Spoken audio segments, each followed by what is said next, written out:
Welcome to the Pearls of Wisdom podcast, brought to you by Southern Jewelry News and Jewelry Store Marketers.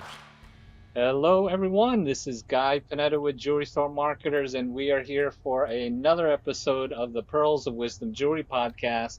And I am lucky enough to have my lovely co-host here with me, Elisa Dillon, the National Sales Director of Southern Jewelry and Mid-America Jewelry News. Hey, Guy.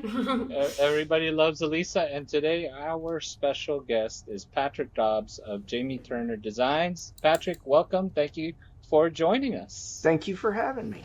This is awesome.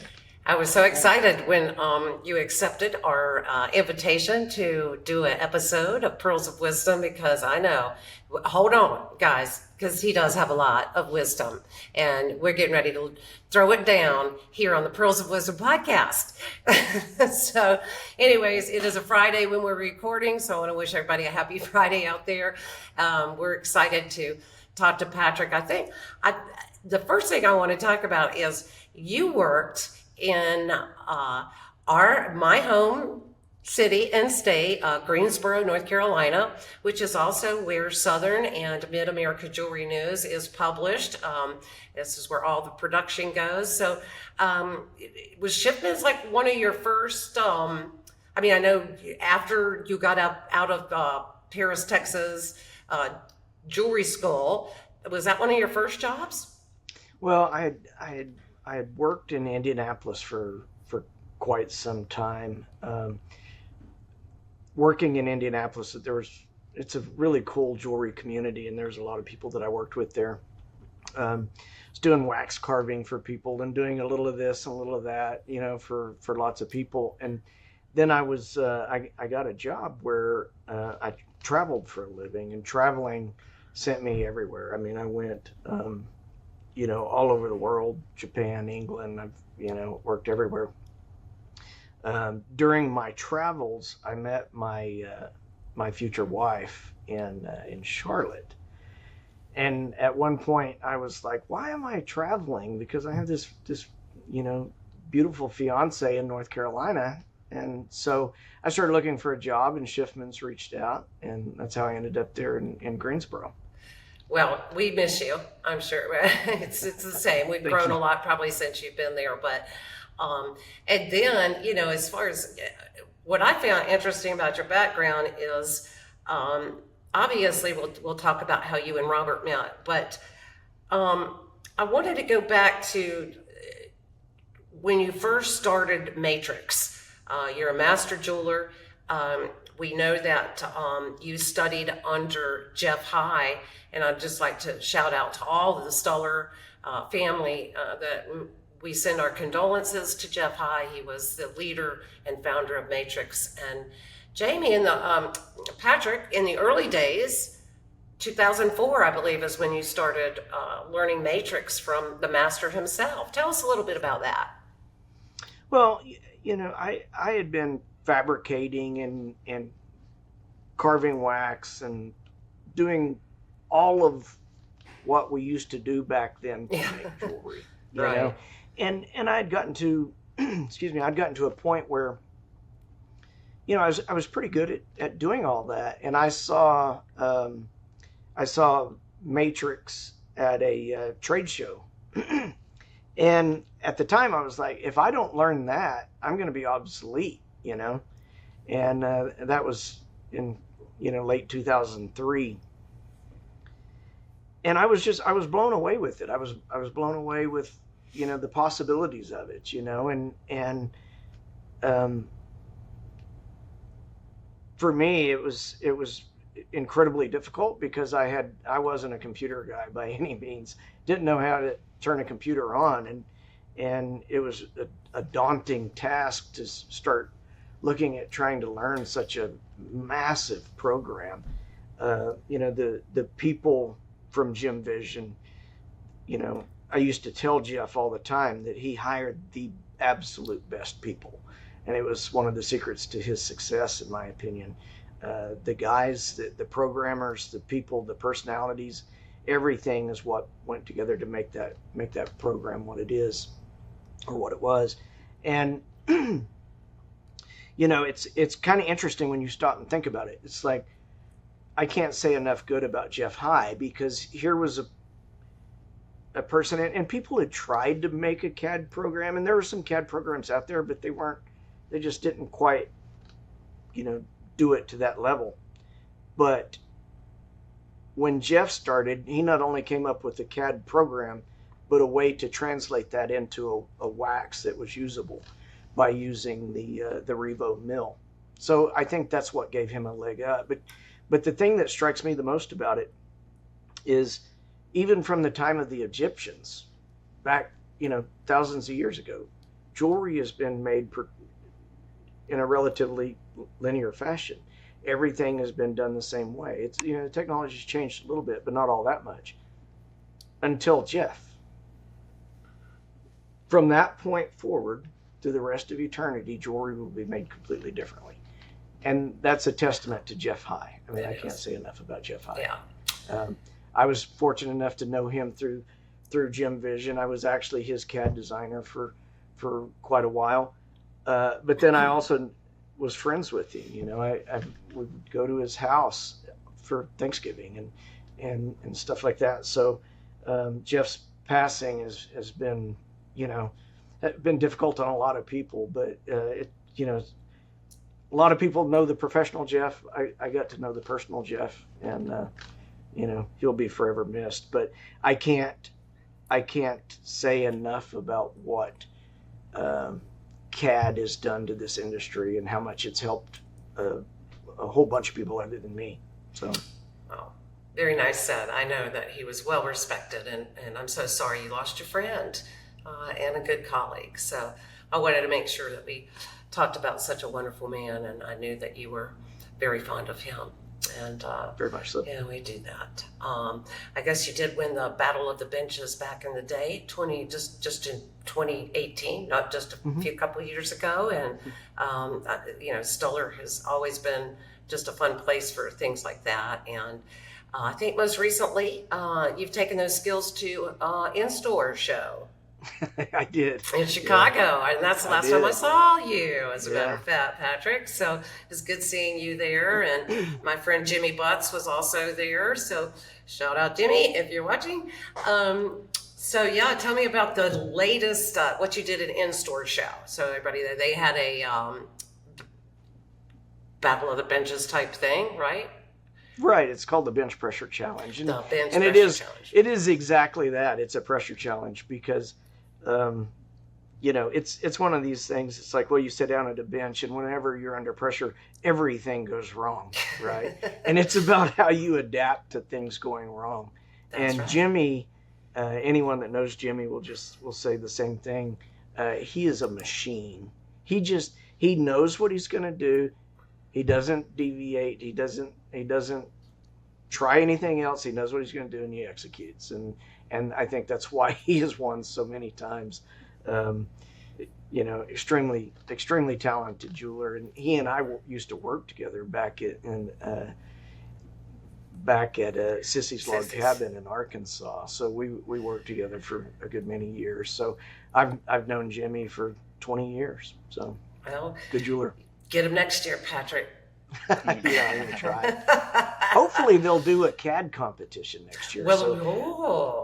So that's what I've been pushing for, because CAD's my superpower. So let's, hopefully we can get something like that at in-store next year. Oh, that sounds fun. Well, the other thing I found fascinating with the article that was written in Southern Jewelry News is how you and Robert got together, your backgrounds, and what you called the secret sauce. So why don't you tell our listeners what's the secret sauce and how that came about? I found that very interesting. We made jewelry like an indie rock band. We weren't making jewelry. We weren't trying to do, this is a very modern piece of jewelry. This is a very classic piece of jewelry. We took stones that Robert had, and he has a wonderful jewelry collection of gemstones, and we liked the color combinations. And there were things that we saw, Texas landscapes and things like that that inspired us, but we weren't trying to go, let's make something that would be in this price point or anything like that. We've made jewelry the way an indie rock band, makes music out of their garage. I mean, it was like that. We made the kinds of things that we liked, and we weren't trying to impress anyone. The only person we were trying to impress was Robert's daughter, Jamie, that we named the company after. Right. And there were things that we did that she liked, and there were things that we did that she didn't. And it was fine. It was all part of a learning experience. But we had fun making jewelry, and it was for the pure pleasure of just making wonderful jewelry. We would make jewelry. We would order a pizza, and we would do this, pretty much all day on a Friday. And, sometimes it would go into, the late hours of just sitting around and making stuff. We had several 3D printers, and we would print stuff and then cast it, finish it, would set diamonds in it, or we'd texture it or whatever. And then people started noticing this jewelry because Jamie would wear it, or Robert's wife would wear it, or whatever. And then people are like, man, this is really fantastic. And they really liked it. And Robert came to me and he goes, you and I should partner in a business together. And Robert made, a significant amount of money in the real estate business. He had no idea about jewelry at all. And I told him at the time, I was like, that's a terrible idea. I like you as a friend, I don't want to have any type of relationship like that with you, so we had fun hanging out. And I was like, the last thing I want to do is get into business together, so we laughed about it and joked about it a lot. And I kept telling him, I said, well, the way you make $1 million in the jewelry business is you start with 10 million, and then pretty soon you'll be down to having $1 million. And so, we spent a lot of time laughing, talking, and joking, and figuring out how we could do it a Texas way and everything. And finally it started getting to the point where it made sense, where we thought we had designs that were interesting enough that we could move forward with, and we've really created a beautiful line. So very proud of what we've done. Well, congratulations on that, because you have the success, and the designs are definitely absolutely stunning. And Thank you. we do wish you continued success, because it's obviously a beautiful. The two of you can just design and create like I've never seen before. So I really am impressed with that. I do know that now you have 2 daughters, right? I do. And 2 are they daughters and a son? And okay. And are any of them interested in the business? Both of my daughters are working under me here. Isabella is 20 years old, and she's worked for me since she graduated high school. Nice.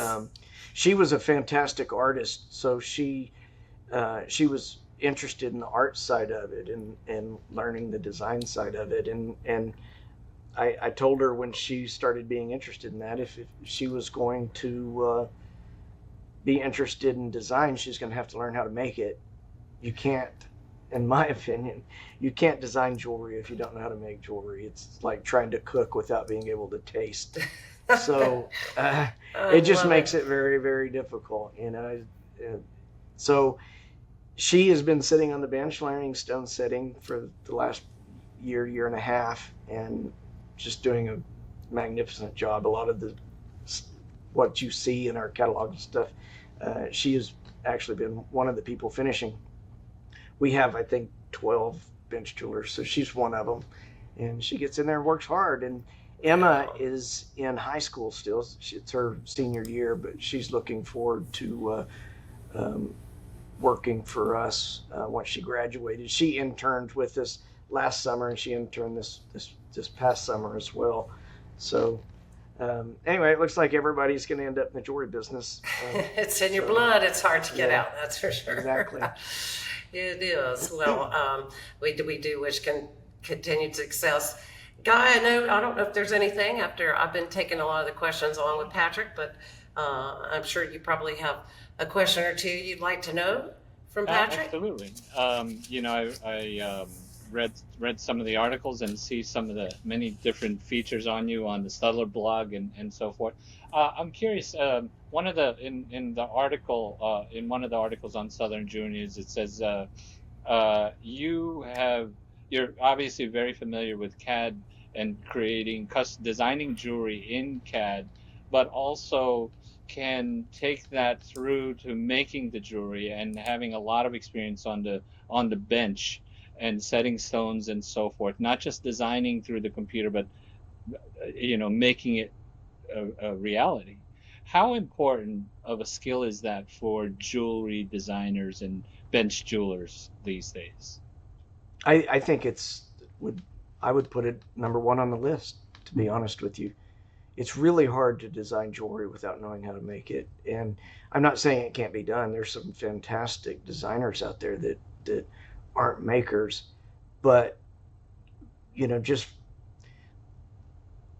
as we were talking about earlier about our secret sauce here, that's actually our secret sauce is I know everything from the 3D printing side of it to the casting side of it to the stone setting side, and I'm designing for our jewelers to make jewelry. Right. In order to do that, where we put the sprues, everything is something that we take into consideration. If you put the sprue in the wrong place, it takes 15 minutes to get the sprue off of it, as opposed to 2 minutes if you put it in the right place, right? So we're always discussing that. We made this piece of jewelry, and how can we shave off 10 minutes of unnecessary labor by just placing things correctly? Also, then it comes to, like, how are you going to set it? Is it something that it's best to do it in 2 pieces, set it, and then assemble after it's set? Or do you cast it as 1 piece and just try to power through it? And without the bench experience that I have, it would really complicate that. So I've got 35 years on the bench, and I know it'll be a lot easier to assemble that after this is polished than it is to try to polish something if it was a 1-piece casting. So there's a lot of that. The casting process, we've come up with a way of spruing and casting our jewelry that we have virtually no labor on the front side of it. So whenever it comes to looking at prototypes and how we're going to make a prototype without having to expend all this labor on the front side of it before it even goes into casting, it saves us a lot of that labor, so it gives us some freedom to experiment. So again, part of our secret sauce is that ability to experiment. Right. That's amazing. I'm looking at a lot of the designs on the website and on the Jamie Turner website, and it's really amazing designs, and they're not the typical jewelry designs that you see a lot of. There's really lots of art, a lot of silhouettes that kind of you see shapes and silhouettes that kind of are influenced in many different pieces. How important is it to you to not just make jewelry, but just to make art that's unique and beautiful that people will admire? You're always held back by what's possible, right? So when you go to design something, it's like, well, it's not possible to do that. Well, you kind of take that step back and start pushing the envelope on what's possible, and then that frees up a lot of what you can do with designs. We do a lot of very interesting chains that we do here that are cast in 1-piece chains that you can't assemble those. So if you're not doing it the way we're doing the casting process, the designs themselves wouldn't be possible. So it's freeing up your ability to design by pushing the envelope on what's possible with manufacturing techniques. And we do that constantly, day in and day out. Right, right. Well, being in the jewelry business and designing for so long, and obviously you mentioned earlier, CAD has helped you, has changed the industry of jewelry designing forever. And what has been, now that's what's possible in terms of creating jewelry. But what technology, let's say in the last 20 years, has helped you make a new technology, helped you make a design that wasn't previously capable, easy to do or achievable? What's been that technology? 3D printers. 3D printers. Yeah. Yeah, 3D printers has completely changed the industry. There's some very good 3D printers out there that make it easy to do, or make it easier. Nothing's ever super easy, but make it easier to do things. You know, I'll give you an example. The way that we cast, regular rubber bases never worked for us. So it was one of those things. It's like, how are we going to get around that? We'll have a company that makes us rubber bases, and I found a silicone resin that I was able to use, and we 3D print our own rubber bases. And because of that, that's really sped up our casting process. So I 3D print a lot of tools. I 3D print, I figured out one day I was doing some pave at my bench. I spent more time looking for the burrs and the gravers than I actually did setting stones. So I made a little tool that goes on my hand that holds my gravers and my burrs and keeps them organized for me. And I can work under the microscope, and I don't have to go around looking for my tools that I need to work with. Again, 3D printing made that possible, right? You can print tools.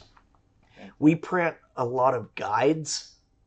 We print a lot of jigs and things like that for holding jewelry, so that when it comes to stone setting, it's easier to hold. We print masks. So if we're going to, apply a sandblast finish, for instance, on something, or, we'll print a mask instead of having to tape it off. We can snap the piece of jewelry into a mask and then sandblast it, and it works a lot better that way. So 3D printing to me has really changed the game a lot, and I don't think we've even really scratched the surface on what 3D printing can do for this industry. Sounds good. In your opinion, as somebody that make a custom jewelry designer, maker, bench jeweler, what other skills would be important for that bench jeweler, that person, have in the jewelry industry, in the jewelry store? Is there anything? Multitasking is a big thing. Learning how to multitask and learning how to plan out your job is crucial, because you can get twice as much done in the same amount of time if you have a plan, and you know that you're going to have to set these stones, and you may be using Thermalock, for instance, that in order to get the Thermalock out of the piece, you need to soak it in acetone in the ultrasonic, right? So you're going to just know that I can set this piece and then it go in the ultrasonic, and I can work on this piece while that's in the ultrasonic. These are skills that you learn over time. I always say you're doing things efficiently, not to get finished faster, but so that you can put even more detail into the piece. You can do it better. The more efficient you are with your time, the more ability you have to spend on concentrating and making sure that it's done, better than anyone else. Everyone these days is trying to race to the bottom, and everybody's like, I'm going to do it cheaper. I'm going to do it cheaper. I'm going to do it cheaper. And, if you're really good at multitasking, getting, very efficient in the use of your time. You might not be able to do it cheaper, but you can do it better. And that's where, there's a lot of people out there trying to do it cheaper. I want to do it better. Fantastic. Well, time is money. That's what they say. So if you can, I'll just my son has also gotten into the 3D printing, and it is amazing how you're like, oh, I need a little tool to fix it. He did the same thing. My husband needed a clip for something on some project he was working on. Boom, I made one for you. So it's really an interesting. I'm glad you're embracing it. Like I said, this is just the beginning of 3D printing, I think, for our industry. So that's real interesting. That's a good question. Yeah. Is there any new stone material process look that you're really loving these days and excited to get incorporated into some new jewelry? We're doing a lot with like some really cool beads, Shattuckite and just some really cool stuff. I've always been fascinated with turquoise, and back in the 80s when I started, turquoise was a relatively cheap material that you put in stuff, and I always felt, even back then, I felt like it was underappreciated because what a spectacular color, and we're doing a lot with turquoise right now. That Sleeping Beauty turquoise, and that just intense blue-green color is astonishing. There's a piece that we've made that has chrysocolla beads, which is another copper-bearing mineral, but it just matches up with the turquoise so well. And turquoise is starting to be appreciated by the jewelry buying masses out there that buy, and it's not considered a cheap stone anymore. No. It's starting to get very expensive to even try to find good turquoise. Yeah. But the colors, you just look at that. It's beautiful. The colors is just fantastic. It's like, it is. How else are you going to do that, right? So, I know. Yeah. With the Kingman turquoise, which clasp, I think that is what just sets that piece that we're seeing on screen right now for those who are just listening.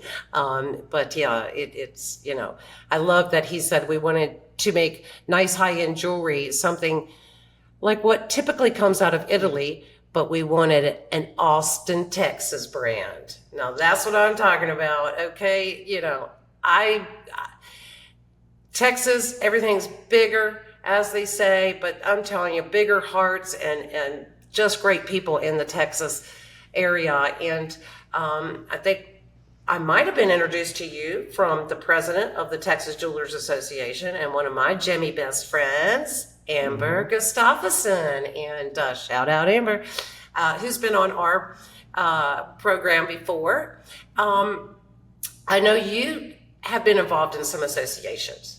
Sure. I think it's important to, be involved in the industry and share your expertise or give your time for certain associations. And so you are currently, or tell us your involvement with Texas Jewelers Association. And if you would touch a little bit, next month, I believe they're having their conference in Houston. If you have anything you'd like to add about that, but tell us a little bit about your involvement with Texas Jewelers Association. Well, I've known Amber for several years, and I'm good friends with Amber, but anyone that knows Amber, how could you not be friends with Amber? I mean, she's just such a delight and so much fun to be around. Yeah. So I am chairman of the advisory board for Paris Junior College, and it's one of the things that is near and dear to my heart is helping that school, because that school helped get me into this wonderful industry. They gave me the background and everything to be able to make a career out of this. So talking to Amber one day, I wanted her help on the advisory board Paris Junior College, Texas Institute of Jewelry Technology, and she said, I'll join your board if you join mine.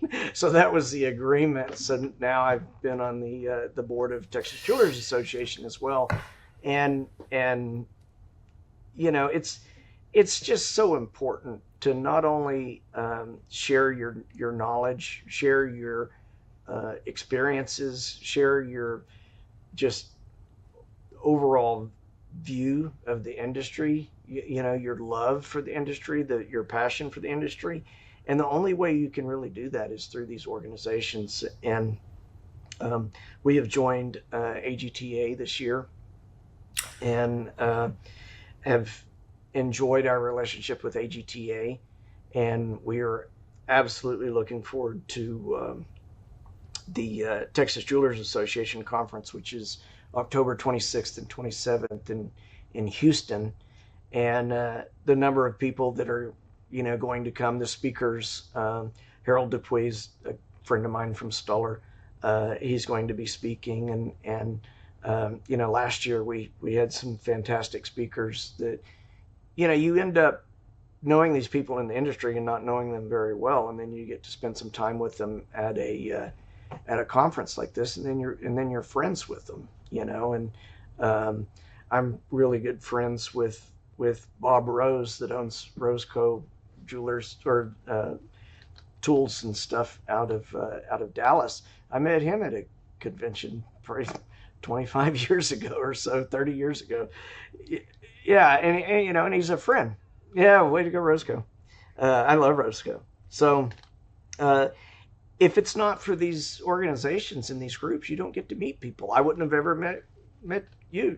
You know, at least, I mean, that's how we met. You know, it was one of these organizations. You know, and Amber. So I'm always trying to get all of our jewelers to be part of these organizations. I'm also part of the Women's Jewelers Association. I'm not a woman, but I still participate, and they still let me come. So, yeah. And I love WJA. I mean, it's a great organization.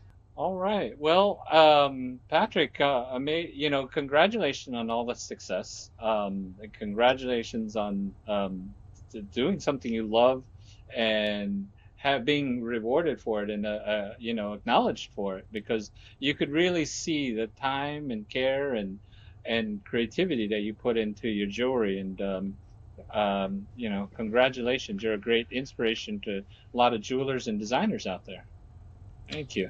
Well, thank you. It's a wonderful industry, and it's a small industry where I'm constantly running into friends of friends, you know, and the longer I'm in the industry, the smaller the industry gets. So yeah. Yes, thank you. Well, no, you're the best. We're the best. Look, we're all the best. We're the best, and thank you so much. And thank you, everyone who's checked this out and listening. We certainly appreciate you tuning in and subscribing to the Pearls of Wisdom Jewelry Podcast. Give love to Southern Jewelry News, Patrick Dobbs and Jamie Turner Designs, and my company, Jewelry Store Marketers. And thank you so much. So we'll catch you on the next one. Thanks, everyone. Take care. all right, thank you. Thanks for listening to the Pearls of Wisdom Jewelry Podcast. For more information about the show, please visit southernjewelrynews.com/podcast, brought to you by Southern Jewelry News and Jewelry Store Marketers. Make sure to subscribe on your favorite podcast platform so you can catch the next show. See you then.